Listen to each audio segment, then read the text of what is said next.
Hello everyone in YouTube and Instagram land. It is I, Gina White with the House of Whyte, and today we are going to be discussing collar supports, the wonderful invention that was used mostly in the Edwardian era, sometimes in the late Victorian era, the late 1890s, and into the teens era, when collars were made of lace. And as one can guess, lace did not do a very good job of standing up by itself. It didn't have, it wasn't made out of a stiff fabric. There wasn't horsehair or crinoline that was sandwiched between two pieces of fabric that kept the collar up. And so ladies or dressmakers who were making the bodices or dresses in the Edwardian era used various forms of keeping their collars up. And so we're going to start with these wonderful things that were gifted to me, these long 6-inch ones. And these are, let's see, put my glasses on. These are a very thin wire that are covered, pieces of wire that are covered with a silk thread. And they've got hooks on the end because when you put these, I know this quite well, because when you put these at the top of a collar and it's just a piece of wire sticking out, that will dig into your neck. And please understand me when I say that is very uncomfortable. So these are 6 inches. Now I've never seen a collar that is 6 inches long, so I'm going to assume that they came in this length so that you could cut them to whatever shape you needed. These very long ones were gifted to me by Lara Greene-Vaught, who also has Lara corsets. She has a beautiful collection of corsets and other very fun antique things. So thank you, Laura, for these. Just a wonderful, and these are true. These are antique from the late 1890s to the 19-teens era. And then these wonderful things, these are on cards, and they are wonderful.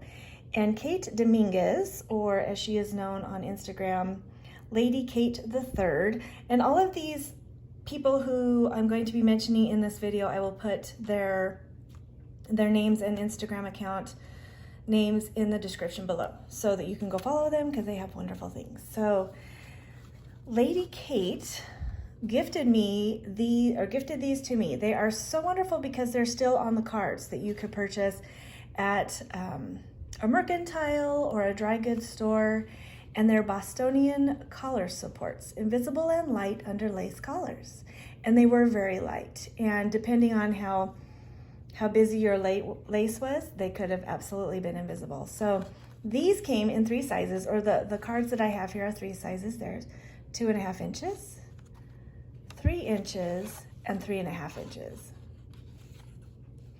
And let's see, will not hurt the neck. Yes, because we have the little loops at the end. Smooth and flexible, and as you can see in the ones that Lara gave me, they are quite flexible.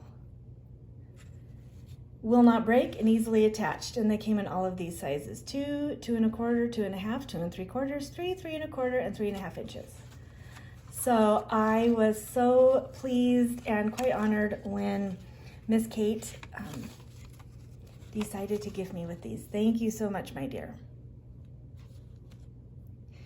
Now we'll move on to extant articles of clothing. And again, I have washed my hands, so there are no oils or lotions or anything on them, just clean hands so that I can touch my garments without worrying about harming them.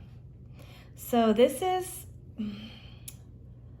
a wedding dress from, I would say, 1911 to 1914. And in the collar, there is a different form of collar support. I believe this is, feeling it and bending it, I believe this collar support to be spring steel. I don't know. Here is one of my corset steel pieces, and it's very thin. And I am wondering if, okay, so maybe they made it, so this is 1/4 inch wide. They may have made them a little bit more narrow and then encased them in silk fabric and then sewed them on. I want to say that's a blanket stitch. I'm not 100% positive. This is the stitch I use to sew the boning into my bodices. It's very, very handy, and without sewing all the way along the edges, it encapsulates all of the boning so that it can stay in there. So this is at the back.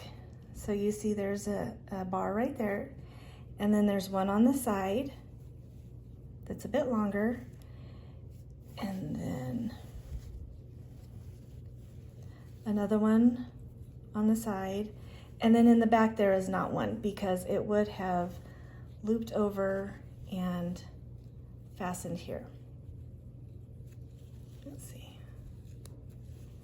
Ooh, I'm gonna have to repair that one. So you have one at the back and then 2 at the side, so that when the lady wore it, it would have stayed up and not slouched down. Very, very handy. Okay, here's another example.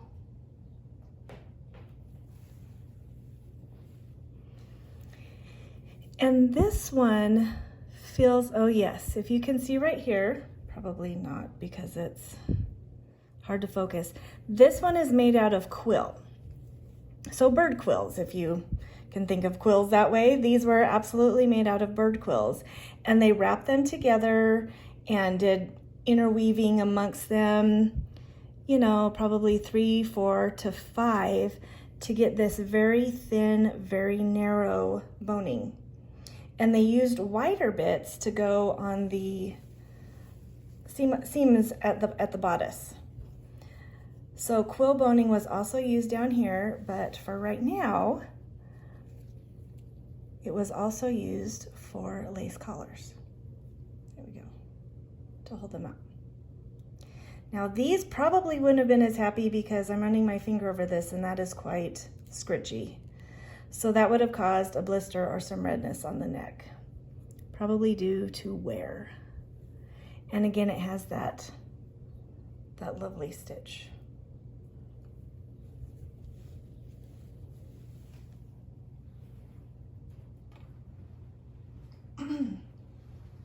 Now this beautiful bodice belongs to a dress that my sweet friend Miranda, or Miranda Millinery, gifted to me. And sorry about that, my phone was indicating that we are on a low battery. This is another quill boning, and the covering is quite different. I do not know what that is called. Probably woven, instead of having the boning and then wrapping it in the fabric, this probably was done around the fabric and then sold like this. But yes, this is quill boning. And this is a fun color. So when I share this dress, this is not attached. You would have put the bodice on and then wrapped the collar around and fastened it in the back. Oh, and here's some more. So you can see those wee little quills in there. Let's see, there we go. Okay, so some more quill boning to keep that collar up and standing properly.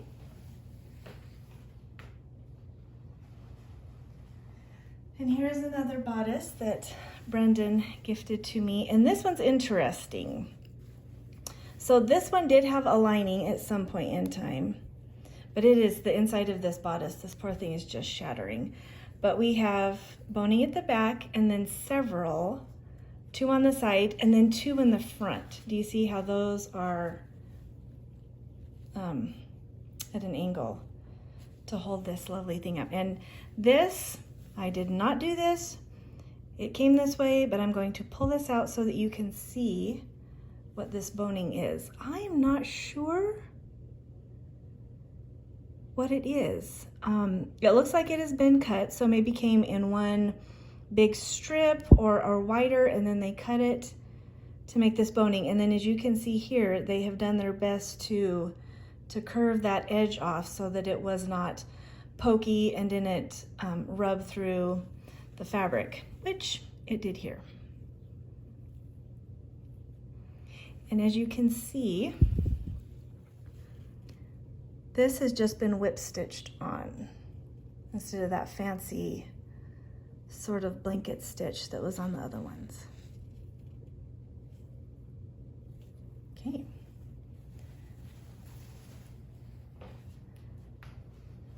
Right now, I've got 2 more to go. This is another Edwardian bodice that has a beautiful lace collar. And it has 1 piece of boning. And it is, of course, now that I want to remember what it is, I can't. Celluloid. There we go. And this was a strip that was pre-manufactured that you could buy, like you could buy these. And they have rounded edges, and as you can see, they've got holes so that you could stitch them on. Isn't that wonderful? So again, this would have been very comfortable. There are no mean ends. They are very, it still probably would have dug in, but it would have been more comfortable than if it had just been straight across, you know, where you have those pointed ends. Sorry, I'm trying to look at the fabric and look at my camera at the same time. And again, this one just has it on the back. It does not appear that that any more were used other than that back one. Okay, and then the last one I find so incredibly fantastic. This was gifted to me by a lady quite a long time ago, and she's not on Instagram. But look at this. Isn't this fantastic? Another piece of celluloid, but these employ pins. Let's see if I can do this without totally. So they're a very small pin. There is the end, the point end, and it looks like, oh yes, look right through there. Okay, lighting is bad. Let's see, hold on. There we go.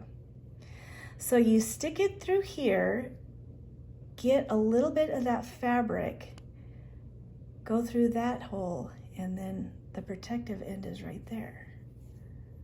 Isn't that fantastic? And this one did have another piece. Oh, it had 2 more. So there's evidence that there was one of those right there and one right here.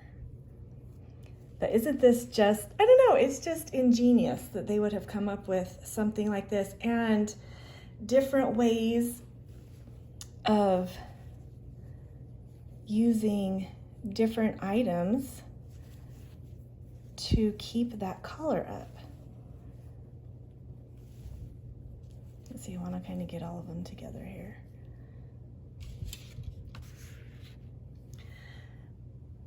So anyway, I just wanted to share with you today the different types of collar supports. There were also metal ones that had pins on them, like a pin that had a hook that you could attach it to the back, that I've been looking into getting a few of them, but they are really expensive. Just cool. So it was like a brooch, but it stood up on the back. So if you didn't have any pins or any collar supports, you would have pinned it right here, and that would have kept the collar straight up and down. Anyway, I hope you enjoyed this little video about collar supports, and I thank God that I can wear t-shirts and not have to wear collar supports. Anyway, guys, I hope you have a good day. Talk to you later.